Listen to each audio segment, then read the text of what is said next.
Good morning. ഇന്ന് ലോകത്ത് വലിയ ഒരു യുദ്ധം നടന്നുകൊണ്ടിരിക്കുക. 100-100ഓളം പേർ മരണപ്പെട്ടു എന്നറിയപ്പെടുന്നു.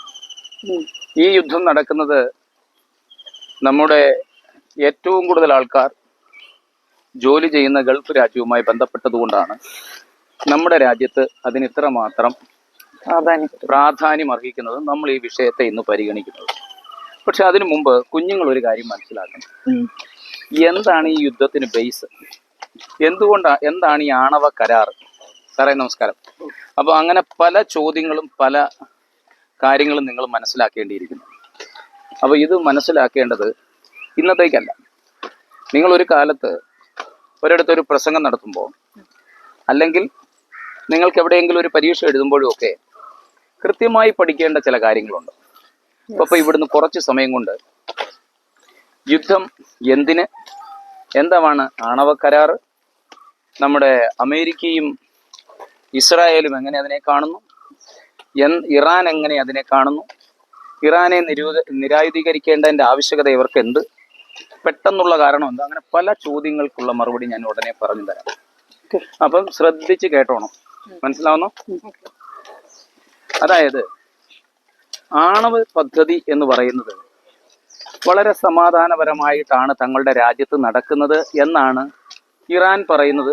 അവരുടെ ആവശ്യം ഇലക്ട്രിസിറ്റിയും മറ്റുള്ള ആവശ്യങ്ങൾക്കും വേണ്ടി അവർ ഇത് ഉപയോഗിക്കുന്നു. എന്നാൽ ഇത് ഉൾക്കൊള്ളാൻ ആര് തയ്യാറാകുന്നില്ല? അമേരിക്ക തയ്യാറാകുന്നില്ല. അതോടൊപ്പം തന്നെ ആര് തയ്യാറാകുന്നില്ല? ഇസ്രായേലും തയ്യാറാകുന്നില്ല. കാരണം എന്താ? ഇസ്രായേലിനെ സംബന്ധിച്ചിടത്തോളം ഇറാന്റെ ഈ ന്യൂക്ലിയർ പവർ എന്ന് പറയുന്നത് വളരെ ഭയപ്പാടോടുകൂടി അവർ കാണുന്നത്. കാരണം ഇറാൻ ഒരു വലിയ ശക്തിയാണ്. അതോടൊപ്പം തന്നെ ഈ സൗദി അറേബ്യയെ പോലെ തന്നെ മുസ്ലിങ്ങളുടെ വളരെയേറെ പ്രാധാന്യം അർഹിക്കുന്ന ഒരു രാജ്യവുമാണ്. അത് കാരണം അവിടുത്തെ അയത്തുള്ള ഖമൈനി എന്ന് പറയുന്ന അവിടുത്തെ ഒരു പുരോഹിതനാണ് ആ രാജ്യത്തിന്റെ പരമോന്നതകാരി. അദ്ദേഹം ആര് പറഞ്ഞാൽ, ഇപ്പം JD വാൻസ് അമേരിക്കയുടെ വൈസ് പ്രസിഡന്റ് പറഞ്ഞൊരു കാര്യം ഓർക്കണം. അമേരിക്കൻ പ്രസിഡന്റ് ഫോൺ എടുത്ത് കറക്കിയ റഷ്യയും ചൈനയും ഉത്തര കൊറിയ പോലും എങ്ങനെയാണ് കൃത്യമായി അറ്റൻഡ് ചെയ്ത് അതിന്റെ ഒരു ഭാഗമായി വരും. എന്നാൽ അയത്തുള്ള ഖമൈനിയെ വിളിച്ച ഫോണും എടുക്കത്തില്ല, മൈൻഡും ചെയ്യത്തില്ല. ഇതിലൊക്കെ ആർക്ക് അമർഷമുണ്ട്? സ്നേഹ ഇതിനകത്തുണ്ടോ? കേട്ടോ, മനസ്സിലായോ? ട്രംപിന്റെ വാക്കുകൾക്ക് എന്ത് ചെയ്യത്തില്ല, വില കൊടുക്കത്തില്ല. ഇത് ആർക്ക് താല്പര്യക്കേടുണ്ട്? അമേരിക്കയ്ക്കുണ്ട്. അമേരിക്ക അപ്പോൾ അമേരിക്കയുമായി ബന്ധപ്പെട്ട ഒരു ഭരണം അവിടെ വരണമെന്ന് ആഗ്രഹിക്കുന്നു. അതിനുവേണ്ടി അവിടുത്തെ വിദ്യാർത്ഥികളെയും അവിടുത്തെ ആൾക്കാരെയൊക്കെ പല CIA ആയാലും മൊസാദ് ആയാലും പലരെ വെച്ചുകൊണ്ട് ഉപയോഗിച്ചുകൊണ്ട് മാതിരി പണി നടത്തുന്നുണ്ട്. ഇസ്രായേൽ അത് കൃത്യമായി ചെയ്യുകയും ചെയ്യും. ചാരസംഘടനകളെല്ലാം വർക്കൗട്ട് ചെയ്യിപ്പിക്കുന്ന ഇസ്രായേൽ എന്തിനാന്ന് വെച്ചാൽ, ഇസ്രായേലിന് നാളെ ഒരു പണി വരാതിരിക്കാൻ അവന്മാരെല്ലാം നോക്കുന്നുണ്ട്. ചിലപ്പോൾ യുദ്ധത്തിനുള്ള പ്രധാനപ്പെട്ട കാരണം ഇറാൻ ഇത്തരത്തിൽ ഇസ്രായേലിനെ അടിക്കാൻ ശ്രമിക്കുന്നുണ്ടായിരിക്കാം. യഥാർത്ഥത്തിൽ ഒരു അടി കൊടുത്തു. കഴിഞ്ഞ 2025 യഥാർത്ഥത്തിൽ അങ്ങോട്ട് പോയി അടിച്ചല്ലേ, അവരുടെ ആൾക്കാർ തട്ടിക്കൊണ്ടുപോയി. അതിനാണ് അവർ തിരിച്ചടിച്ചത്.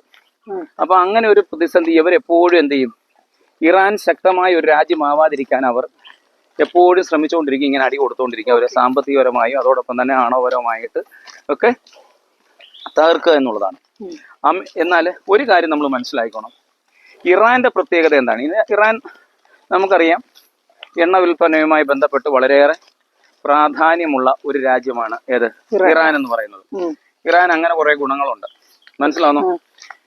അമേരിക്കയുടെ ഏറ്റവും വലിയ ഒരു പ്രശ്നം എന്താണെന്ന് വെച്ചാൽ, അമേരിക്ക ഇവിടെ ഒരു യുദ്ധം നടത്തി ഇറാനെ ഒതുക്കാൻ ശ്രമിക്കുമ്പോൾ, ഒന്ന് ഈ എണ്ണ കാര്യങ്ങളൊക്കെ അവരുമായി ബന്ധപ്പെട്ട ഒരു കണ്ണു. നമുക്കറിയാം, വെനസ്വേലയുടെ പ്രസിഡന്റിനെ പിടിച്ചുകൊണ്ട് വന്ന വേല കാണിച്ചു എണ്ണ അവിടുന്ന് ഇന്ത്യ മേടിക്കണം പറഞ്ഞു.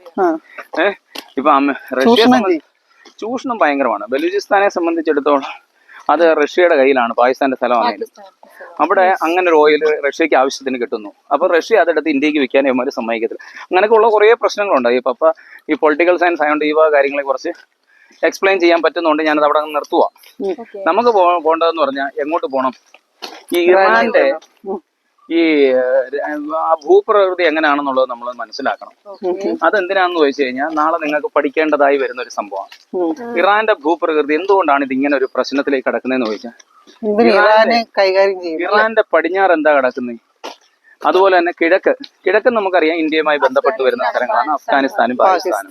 അതുവഴിയൊക്കെ ഇന്ത്യയിലേക്ക് വരുന്നത്. പണ്ട് ഇന്ത്യയുടെ ഒരു ഭൂപ്രകൃതി ഭൂപടമൊക്കെ വരയ്ക്കുമ്പോൾ ഇറാൻ വരെ ഉണ്ടായതായിട്ട് വരച്ചിട്ടുണ്ട്, പേർഷ്യൻ സംസ്കാരമൊക്കെ ഉള്ള സമയത്ത്. അതിനുശേഷം ഇന്ത്യയുടെ അവരുടെ പടിഞ്ഞാറ് ഭാഗത്ത് കിടക്കുന്നതാണ് നമ്മൾ പറയുന്നത് റഷ്യയിലോട്ടൊക്കെ കയറാൻ പറ്റുന്ന ചില രാജ്യങ്ങൾ അവിടെ അവർക്കുണ്ട്. കിഴക്ക് ഭാഗത്ത് അഫ്ഗാനും പാകിസ്ഥാനും എന്ന് പറഞ്ഞു. വെസ്റ്റ് ഭാഗത്ത് ഇറാഖും തുർക്കിയും കിടപ്പുണ്ട്. ഇവിടെ ഇറാഖും തുർക്കിയൊക്കെ പടിഞ്ഞാറ് ഭാഗത്ത് കിടപ്പുണ്ട്. എന്നാൽ വടക്ക് ഭാഗത്ത് എന്ന് പറഞ്ഞു കഴിഞ്ഞാൽ അവിടാണ് അർമേനിയ, അസർബൈജാന്, ടർക്കിസ്ഥാന്, അതുപോലെ തന്നെ കസാഖിസ്ഥാൻ, അങ്ങനെ ആ രാജ്യങ്ങളൊക്കെ ആ സ്ഥലത്താണ് കിടക്കുന്നത്. അതുവഴി കയറി പോകാൻ പറ്റും. എന്നാൽ അവരുടെ സൗത്ത് സ്ഥലത്താണ് ഈ കുവൈറ്റ്, ഗൾഫ് 2 കൺട്രീസ് ആയിട്ട് കുവൈറ്റ് ആയാലും ബഹ്റൈൻ ആയാലും ഖത്തർ ആയാലും ഒമാൻ ആയാലും UAE ആയാലും ഒക്കെ ആ സൈഡിൽ കിടക്കും. മനസ്സിലാവുന്നോ? ഇത് ഇപ്പോ അമേരിക്കയെ സംബന്ധിച്ചിടത്തോളം അവരുടെ ഏറ്റവും വലിയൊരു സംഭവം എന്താന്ന് വെച്ചാൽ, അമേരിക്കയ്ക്ക് ആരുണ്ട് അവിടെ? അമേരിക്ക വളരെ ദൂരെ 10-14,000 കിലോമീറ്ററിന് അപ്പുറത്ത് കിടക്കുന്ന അമേരിക്കയ്ക്ക് ഇതൊന്നും ഒരു ഭയമില്ല. പക്ഷെ ഗൾഫിലെ രാജ്യങ്ങളുടെ എല്ലാം ഇവർക്ക് എന്തോ ഉണ്ട്, ഒരു സെന്ററുകളുണ്ട്. അങ്ങനെ അമേരിക്കയ്ക്ക് 19 സെന്ററുകളാണ് എവിടെ ഉള്ളത്, സൈനിക സെന്ററുകളാണ് എവിടെ ഉള്ളത്, ഗൾഫിലുള്ളത്. അപ്പൊ ഈ സ്ഥലങ്ങളിലോട്ടാണ് ഇറാൻ ഫോഴ്സ്ഫുൾ ആയിട്ട് ആക്രമിക്കേണ്ടി വരുക. യഥാർത്ഥത്തിൽ ഇറാൻ ആരെ അടിച്ചാൽ മതി? ഇസ്രായേലിനെ അമേരിക്ക അടി നടക്കത്തില്ല. പിന്നെ ഇസ്രായേലിലേക്ക് വിടുന്നുണ്ട്. അപ്പം അങ്ങനെ വിട്ടു ആയാലും അമേരിക്കയ്ക്ക് പണി കിട്ടുന്നില്ലല്ലോ. അന്നേരം അമേരിക്കയുടെ സൈനിക കേന്ദ്രങ്ങളുള്ളത് ബഹ്റിനിലും അങ്ങനെയുള്ള രാജ്യങ്ങളിലുമാണ്. അങ്ങോട്ട് അടി തുടങ്ങി. മനസ്സിലാവുന്നു? അതുകൊണ്ടാണ് ഞാൻ ഈ കിടപ്പ് തുടങ്ങിയ രാജ്യങ്ങളുടെ. പക്ഷേ വേറൊരു സംഭവം എന്താണെന്ന് വെച്ചാൽ, ഇതിനെല്ലാം ഇവർ ഭയപ്പെടുന്ന വേറൊരു കാര്യങ്ങളുണ്ട്. ഈ അമേരിക്ക യഥേഷ്ടമായി ഓയിൽ കൊണ്ടുപോകണമെന്നുണ്ടെങ്കിൽ ഈ ഹോർമൂസ് കടലിടുക്കുണ്ട്. എന്തോ ഹോർമൂസ് കടലിടുക്ക് പാതകളാണ് നമ്മുടെ ഈ വഴി പോലുള്ള, അതിലേക്കൂടെ കപ്പലുകൾ കയറി പോകുന്നു, ഓയിൽ കപ്പലുകൾ. അപ്പൊ ആ ഏറിയ ആരുടെ കൺട്രോളിലാണ്? ഇറാന്റെ. അപ്പം യവന്മാർക്ക് ഇഷ്ടമുള്ളവരെണ്ണം വന്നു കഴിഞ്ഞാൽ യവന്മാരുടെ കൺട്രോളിൽ വരത്തില്ലേ? ഇതൊക്കെയാണ് അമേരിക്കക്ക് ഇതിനകത്ത് ഇഷ്ടംപോലെ ബിസിനസ് ലാഭങ്ങളുണ്ട്. ഇനി നിങ്ങൾ പഠിക്കേണ്ടത് എന്താന്ന് വെച്ചാൽ, എന്താണ് ഈ ആണവ കരാർ എന്നുള്ളതാണ്. അതാണ് NPT എന്ന് പറഞ്ഞത്. എന്തോ NPT എന്ന് പറഞ്ഞ നാഷണൽ പറഞ്ഞോ? അങ്ങനൊന്നും അല്ല. നോൺ പോളിഫറേഷൻ ട്രീറ്റി പഠിച്ചോ? എന്നിട്ട് അടുത്തൊരു കാര്യം കൂടെ ഉണ്ട്. ഇത് ആണവ നിരായുധീകരണമാണല്ലോ. ഈ ആ ഒരു ഇത് നിലവിലുണ്ട്. അതിൽ ഇറാൻ ഒപ്പുവെച്ചിട്ടുണ്ടല്ലേ? ഇറാൻ 1970 ഒപ്പുവെച്ചിട്ടുണ്ട്. 1967 മുതൽ മുമ്പുള്ള രാജ്യങ്ങളായത് France, UK, China, Russia, America, ഇവരൊക്കെ എന്താണ്? ഇവരൊക്കെ അതിനകത്ത് പവർഫുൾ ആയതുകൊണ്ട് യവന്മാർ ഇതിന്റെ മേൽത്തട്ടില്ല. അവന്മാർക്ക് വേണ്ട. ഇന്ത്യ പറഞ്ഞ് വേറെ വല്ല പണി നോക്കാൻ പറഞ്ഞു. പാകിസ്ഥാൻ 1970 നമ്മുടെ 1974 പൊക്രാനിൽ നമ്മള് സ്മൈലിംഗ് ബുദ്ധ അടിച്ചു. ഇന്ദിരാഗാന്ധിയുടെ കാലം. ഇന്ദിരാഗാന്ധി പറഞ്ഞു മുണ്ടും പോയിക്കൊണ്ട് ഓടിക്കോളാൻ പറഞ്ഞു, ഇങ്ങോട്ട് വരാതെ. അപ്പം ഇന്ത്യ എന്ത് ചെയ്തില്ല? ഈ സാധനത്തിന് ഒപ്പിട്ടില്ല. അപ്പൊ ഇത് ആർക്ക് പണി കിട്ടി? പാകിസ്ഥാൻ പറഞ്ഞ് ഇന്ത്യ ഒപ്പിടാതെ നമ്മുടെ കുഞ്ഞ് നിയമോള് ഇത് ചെയ്യാതെ നിയമോള് പറയുന്നതിനോട് ഇന്ത്യ ഒപ്പിടാതെ ഇവിടെ ഒരു പണിയും നടക്കത്തില്ല, ഞങ്ങൾ ഒപ്പിടത്തില്ല. മനസ്സിലായോ? എന്നാൽ 1970 ഇറാൻ കയറി ഒപ്പിട്ട് എന്തിനായിരിക്കണം?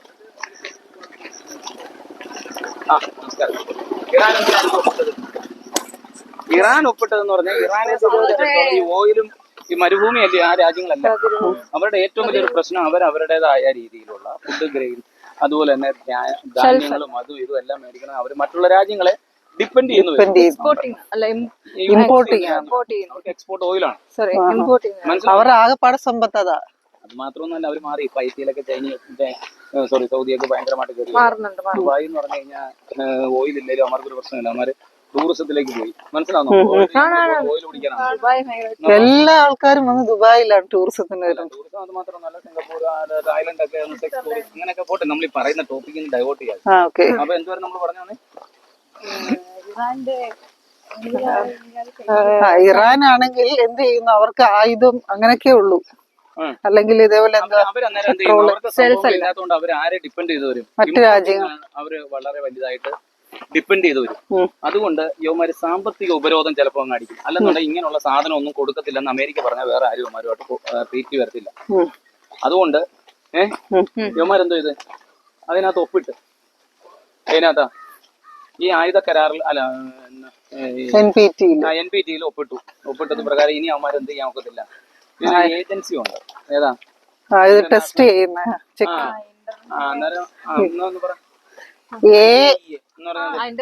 Atomic energy agency. അപ്പൊ യവന്മാര് വന്ന് ചെക്ക് ചെയ്യണമെന്ന് പറഞ്ഞു. മനസ്സിലായോ?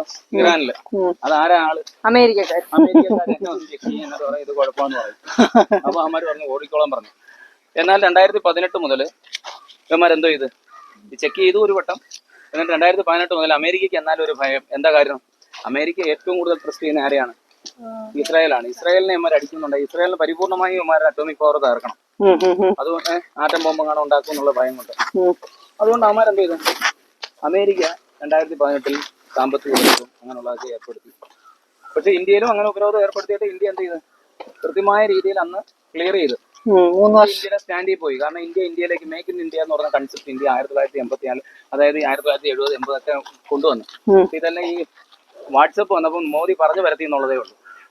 ഇന്ത്യയിൽ പൊക്രാനില് 2 അതായത് 1974 ഇട്ടതും പിന്നെ വാജ്പേയി ഇട്ടത്, വാജ്പേയി ഇരുന്നപ്പോൾ ഇട്ട് 5 പ്രാവശ്യം ആണവ രാജ്യമായി മാറിയതൊക്കെ ഇവിടെ ആരും സംസാരിക്കപ്പെട്ടിട്ടില്ല.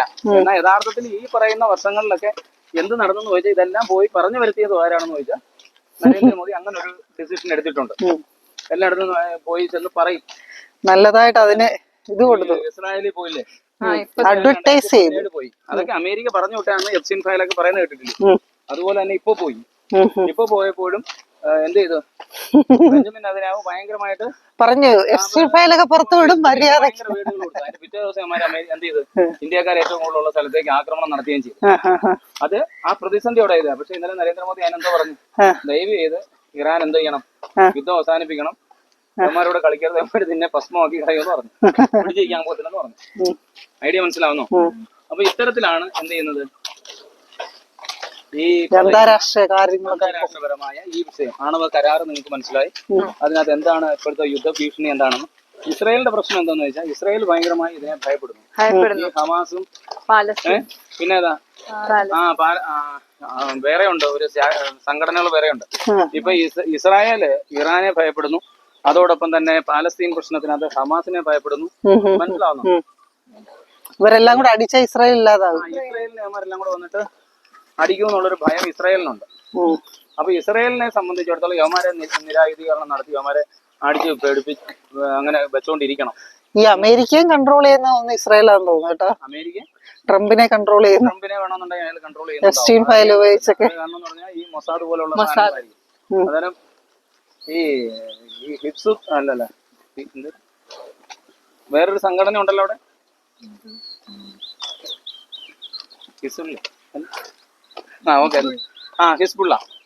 ഹിസ്ബുള്ള ഉണ്ടല്ലേ. ഹിസ്ബുള്ളക്കാരും അവന്മാരെല്ലാം കൂടെ ഒന്നൊരു സൈഡ് കൊണ്ട് അടിക്കും.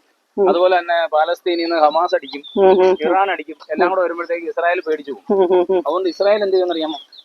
ഈ സൈനിക പവറുകളെല്ലാം നേരത്തെ അങ്ങ് അടിച്ച് പൊളിച്ച് നശിപ്പിച്ചു കളയും. അങ്ങനെയാണെങ്കിൽ പിന്നെ അവന്മാർക്ക് പേടിക്കണ്ട. ഇത് അല്ലെങ്കിൽ ഇസ്രായേൽ ഇല്ല. ഇസ്രായേൽ ഏത് നിമിഷവും ഭീതിയുടെ മുന്നിലായിരിക്കും. 60 ലക്ഷം 2025 കണ്ട അവരെ പിടിച്ചോണ്ട് പോയത് കണ്ടില്ലേ? ഒരു ദിവസം രാവിലെ ഒരു അടിച്ചു പിടിച്ചോണ്ടാൻ പോകും. അതുകൊണ്ട് യവന്മാർ ഇത് പൊളിച്ചോണ്ടിരുന്നേ പറ്റൂ.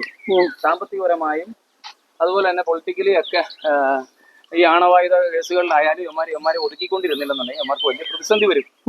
ഇതാണ് ഇതിന്റെ ഏറ്റവും വലിയ കഥ. അപ്പൊ ഈ മേഖലാ നിയന്ത്രണം യവന്മാരുടെ കയ്യിൽ വരണം. അപ്പൊ ഈ ഗൾഫ് മേഖല, എണ്ണപ്പാടം, അതുപോലെ തന്നെ യു എസിനെ സംബന്ധിച്ചിടത്തോളം എന്താന്ന് വെച്ചാൽ US സൈനിക താവളങ്ങളെല്ലാം എവിടെ ഉണ്ട്? ഈ ഗൾഫ് കൺട്രീസിൽ 9 അടുത്തുണ്ട്. ഡയറക്റ്റ് അടി നടക്കത്തില്ല, അവന്മാർക്ക് ഇവിടെ കൊണ്ടുവന്നടി. അങ്ങനെ ഈ ഖമേനി എന്ത് ചെയ്തു? ബുദ്ധിപരമായി ഇന്നലെ ആദ്യമേ തിരിച്ച് ആരെ അടിച്ചു? വേറെ കാര്യം, ഇന്ന് രാവിലെ വന്നൊരു വാർത്ത എന്ന് പറഞ്ഞാൽ ഖമേനി കൊല്ലപ്പെട്ടെന്നാണ് പറയുന്നത്. എനിക്ക് അതിനെപ്പറ്റി ഒരു വിവരം അറിയത്തില്ല. നമ്മൾ നടന്ന് വീട്ടിൽ ചെല്ലുമ്പോൾ അറിയാം. ഖമേനി എന്തായാലും പെട്ടെന്ന് ഗൾഫ് രാജ്യങ്ങളെ അടിക്കാൻ പറഞ്ഞു. അപ്പോഴത്തേക്ക് പ്രതികരണം ഉണ്ടാവുമല്ലോ. പക്ഷെ അവര് സൗദി അടിക്കത്തില്ല. മക്ക മദീന സൗദി കിടക്കുമല്ലോ. അവരൊക്കെ ഒരു മുസ്ലിം രാജ്യങ്ങളാകുമ്പോ അങ്ങനെ ഈ റംസാന്റെ സമയത്തൊക്കെ അടിക്കുമെന്ന് എനിക്ക് തോന്നുന്നില്ല. പക്ഷെ ബാക്കിയുള്ള രാജ്യങ്ങളിലൊക്കെ അവർക്ക് ഒട്ടും താല്പര്യമില്ല. എന്നാലും അമേരിക്ക അടിക്കാൻ അതേ ഉള്ളു വഴി. അതുകൊണ്ട് അങ്ങനെ പറ്റി പോകുന്നതാണ്. മനസ്സിലാവുന്നു? അപ്പൊ ഇതിനെപ്പറ്റിയെല്ലാം നിങ്ങൾക്കൊരു അത് യവന്മാരെ സംബന്ധിച്ചിടത്തോളം ഒരു പ്രീഎംപ്റ്റീവ് സ്ട്രൈക്ക് ഡോക്ട്രീൻ ഉണ്ട് ആർക്കാ? ഇസ്രായേലിന്. അതായത് മുൻകരുതൽ. അവർക്ക് അങ്ങനെ ഒരു ഇത് തന്നെ ഉണ്ടാക്കി വെച്ചാൽ ഇഷ്ടംപോലെ ചാരന്മാരുണ്ടല്ലോ അവിടുന്ന് ഇവിടുന്ന്. ആ രാജ്യം 60 ലക്ഷം പേര് ഈ ലോകത്തിന്റെ നെറുകയിലെത്തുന്ന എങ്ങനെയാ ജനങ്ങൾ എടുക്കുന്ന സ്റ്റെപ്സിന്റെ വരെ മൂക്ക് കുത്തിയൊന്നും വേണ്ട, ഇവിടെ സ്മെൽ ഉണ്ടാവും. മനസ്സിലാണോ? ഇവിടെ നമ്മുടെ സാമൂഹ്യ വിരുദ്ധരായിട്ടുള്ള നല്ല ആൾക്കാർ വേസ്റ്റ് കൊണ്ടിടുന്ന സ്ഥലമായി. ഓക്കെ, ഐഡിയ മനസ്സിലായോ? ഇനി വേറെ എന്തെങ്കിലും സംശയങ്ങൾ നിങ്ങൾക്കുണ്ടോ? ഇതുമായിട്ട് ബന്ധപ്പെട്ട് എന്തെങ്കിലും സംശയമുണ്ടോ? ഇന്ത്യയെ സംബന്ധിച്ചിടത്തോളം ഇന്ത്യ എന്നൊക്കെയാണ്, ഇന്ത്യ 2 വട്ടം പൊക്രാന് നമ്മൾ ഇത് നടത്തിയിട്ടുണ്ട്. 1998 മെയ് 13-നും അതുപോലെ തന്നെ 1974 മെയ് 18-നും 2 പ്രാവശ്യം നമ്മൾ എന്ത് ചെയ്തിട്ടുണ്ട്? ഒന്ന് സ്മൈലിംഗ് ബുദ്ധ, രണ്ടാമത്തെ എന്തായിരുന്നു? ശക്തി. ശക്തി എന്ന് പറയുന്ന രണ്ടെണ്ണം. രണ്ടാമത്തെ ശക്തി ആയിരുന്നപ്പോഴാണ് വാജ്പേയി, മറ്റേത് ഇന്ദിരാഗാന്ധി. അപ്പം ഇതിനെ പറ്റിയുള്ള ഒരു ഐഡിയ എല്ലാം നിങ്ങൾക്ക് കിട്ടിയോ? തീർച്ചയായും. അപ്പൊ ഓപ്പറേഷൻ ശക്തി മനസ്സിലായി, എല്ലാം കഴിഞ്ഞല്ലോ. ഇതാണ് യഥാർത്ഥത്തിൽ എന്ത് പറയുന്നത്, ആണവ കരാറുമായി ബന്ധപ്പെട്ട ഈ യുദ്ധത്തിന് കാരണവും ഈ യുദ്ധത്തിന് പെട്ടെന്നുണ്ടായ കാരണവും ഈ യുദ്ധത്തിൽ ഇന്ത്യയുടെ ഇടപെടൽ എന്താ? ഇന്ത്യ യഥാർത്ഥത്തിൽ ഇതിനകത്ത് സൈലന്റ് ആയിട്ട് നിൽക്കുക. ഇന്ത്യയെ സംബന്ധിച്ചോളം ഇന്ത്യയുടെ ഡിപ്ലോമസി അനുസരിച്ച് ഇന്ത്യ ഗൾഫ് രാജ്യങ്ങളുമായിട്ട് ഇത്തരത്തിലുള്ള മാൻ പവർ ആയിട്ടും നമ്മുടെ ആൾക്കാർ പോയി വരികയും ജോലി ചെയ്യുകയൊക്കെ ചെയ്യുന്നുണ്ടെന്നുണ്ടെങ്കിൽ നമ്മൾ ഇവരുമായിട്ട് ഇറാനുമായി ഒരു പ്രശ്നമുള്ള രാജ്യമല്ല. അപ്പൊ ഇന്ത്യ പെട്ടെന്ന് ഒരു കാര്യത്തിലേക്ക് എടുത്തു ചാടത്തില്ല. കാരണം നമ്മുടെ ആൾക്കാർക്ക് ബുദ്ധിമുട്ട് വരുന്ന ഒരു സ്ഥാനത്തിലേക്ക് ഇന്ത്യ ചേരത്തില്ല. അത് അങ്ങനെ തന്നെയാണ്. ഇന്ത്യയുടെ സമ്പത്തിന് അതിൽ വലിയൊരു പിന്നെ നമ്മുടെ രാജ്യത്തിന്റെ ഏറ്റവും പ്രധാനപ്പെട്ട ഇപ്പൊ യഥാർത്ഥത്തിൽ നരേന്ദ്രമോദിയെ അവര് വളഞ്ഞിട്ട് ആക്രമിക്കാൻ ശ്രമിച്ചാലും ഉപയോഗിക്കാൻ പാടില്ല, തുനിയത്തില്ലെന്നാണ് എന്റെ വിശ്വാസം. കാരണം എന്താണെന്ന് പക്ഷെ അവര് ഇത് ഉണ്ടാക്കുന്നു എന്ന് പറഞ്ഞാണ് പ്രശ്നം ഉണ്ടാകും. ഇന്ത്യയിലെ ജനങ്ങളല്ലേ വലുത്, അമേരിക്കയിലല്ലല്ലോ. ഓക്കെ, വേറെ എന്തോ ഉള്ളത്? നമ്മുടെ ആണവ കരാറും കാരണവും ഇത്രയും കാര്യങ്ങൾ. ഇന്നത്തെ പ്രധാനപ്പെട്ട ആൾക്കാരുടെ പേര് അമേരിക്കയുടെ പ്രസിഡന്റ് ഡൊണാൾഡ് ട്രംപ് ഉണ്ട്, ഇസ്രായേലിന്റെ പ്രസിഡന്റ് ബെഞ്ചമിൻ നെതന്യാഹു ഉണ്ട്, ആയത്തുള്ള ഖമാനി ഉണ്ട്, അതോടൊപ്പം തന്നെ മറ്റുള്ള രാജ്യങ്ങൾ അതിന്റെ പരിസര അമേരിക്കയുടെ വൈസ് പ്രസിഡന്റ് UK കൂടെ കൂടി ചേർന്നല്ലോ അമേരിക്കയോട്. ഓക്കെ, അത് ഇത്രയാണ് സംഭവം.